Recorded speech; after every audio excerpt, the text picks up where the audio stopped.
à toutes et à tous ma team Kiefer, j'espère que vous allez bien.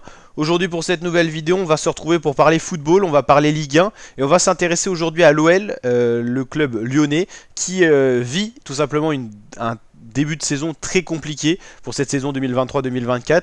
Les Lyonnais qui sont actuellement 17e du championnat et maintenant qu'il n'y a plus que 18 équipes, ils sont donc avant-derniers du championnat en ayant commencé par deux mauvais résultats, deux défaites et un match nul. Il y avait une défaite 2-1 face à Strasbourg, lourde défaite 4-1 face à Montpellier qui s'était soldée en plus pour les Lyonnais pour un carton rouge, et le meilleur résultat pour l'instant de la saison est un 0-0 face à l'équipe de Nice. Donc pour l'instant les Lyonnais n'ont marqué que 2 buts et en ont concédé déjà plus de 6, ce qui est énorme en seulement 3 rencontres.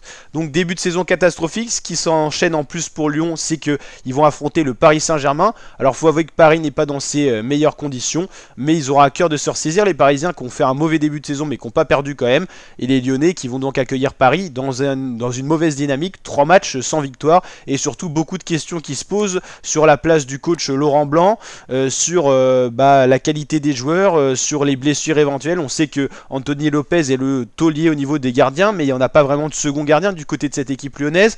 C'est pareil. Lacazette c'est l'attaquant, mais en cas de blessure de Lacazette ou en cas d'absence de Lacazette, il n'y a pas grand monde pour le remplacer. Donc l'effectif lyonnais inquiète. Le mercato n'a pas été si bon que ça. Les joueurs sont pas forcément tous amis, donc ça crée pas mal de rivalité et de tension dans le groupe. Et donc est-ce que Lyon doit craindre potentiellement une arrivée en Ligue 2 la saison prochaine? On va regarder ça dans cette vidéo en analysant un petit peu l'effectif aussi de Lyon. On le sait, Alexandre Lacazette c'est un taulier au niveau de l'attaque de Lyon. C'est vrai que sans lui on n'a pas grand monde en pointe. On a eu l'arrivée de Ryan Cherki, mais il n'a pas forcément prouvé qu'il était incroyable. Anthony Lopez, c'est le taulier au niveau du gardien, mais c'est pareil, il va falloir aussi le remplacer au fur et à mesure des saisons. Il vieillit, il n'y a pas de gros second gardien dans cette équipe lyonnaise, donc faut réfléchir.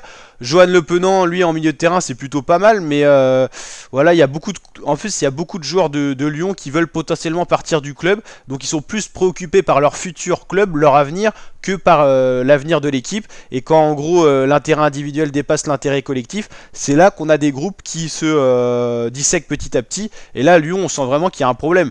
Le niveau, les joueurs globalement individuellement ils ont des qualités, mais collectivement ça crée rien parce qu'il n'y a pas forcément l'envie du collectif, et on sent que cette équipe lyonnaise au fur et à mesure des années a dépéri, et on a beaucoup de gros clubs qui ont fini comme ça en Ligue 2, et ça peut être un problème pour l'équipe de Lyon. Quand on regarde la Ligue 2, on a des clubs qui n'ont pas la place en Ligue 2, Saint-Etienne la grande équipe des Verts, Bordeaux l'équipe des Grenats, enfin il y a quand même des grosses équipes qui ont fini en Ligue 2, donc attention à Lyon.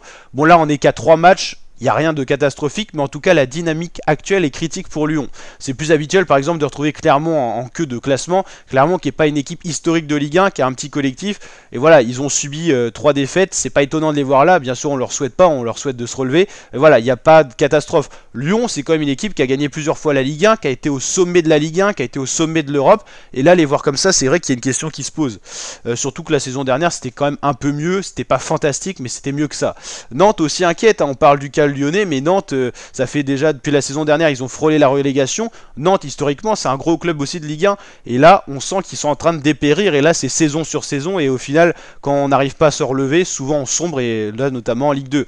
Potentiellement, il y a 3 équipes qui peuvent descendre, 2 c'est sûr, les 2 dernières de Ligue 1 descendent, la 16e, elle ira en barrage, tout simplement. Et puis Lens peut inquiéter aussi, Lens qui était très bien la saison dernière, là qui a eu du mal à commencer. Alors là on sait bien, il n'y a que 3 matchs, faut pas s'inquiéter, mais c'est révélateur des premières dynamiques. Autant Monaco s'est relevé petit à petit au fur et à mesure des saisons, ils ont frôlé pareil la zone rouge. Bon, ils ont toujours su au moins finir 14e, 15e dans leur saison critique. Marseille ça va pour le mieux. Reims c'est plutôt pas mal, hein. L'arrivée de l'entraîneur, le dernier entraîneur est incroyable, hein. Lui qui a même pas ses diplômes, qui entraîne Reims comme une équipe pro. Brest ça va plutôt bien, Strasbourg c'est pas mal, Rennes c'est sérieux, Lorient ça va, Paris c'est un peu en deçà de ce qu'on attend d'eux, mais au moins ils perdent pas, ils concèdent peu de buts aussi, Montpellier c'est pas mal, Lille, Toulouse, Metz on sait pas trop dans quelle dynamique ça va aller, Nice il y a quand même 3 points de prix, Le Havre c'est une équipe qui était en Ligue 2 la saison dernière, il faut qu'ils fassent leur marque petit à petit, il n'y a qu'une seule défaite, 2 matchs nuls. Le Havre la saison dernière, faut se rappeler qu'en Ligue 2 ils étaient experts des matchs nuls, donc pour l'instant il n'y a pas de quoi s'inquiéter. Lens, Nantes, Lyon, Clermont c'est compliqué, mais Lyon vraiment inquiète, hein. Quand on voit moins 4 en DB et quand on connaît le palmarès de Lyon, c'est compliqué, et on le sait, on a des clubs qui sont sont capables de totalement vriller dans les ligues. Hein.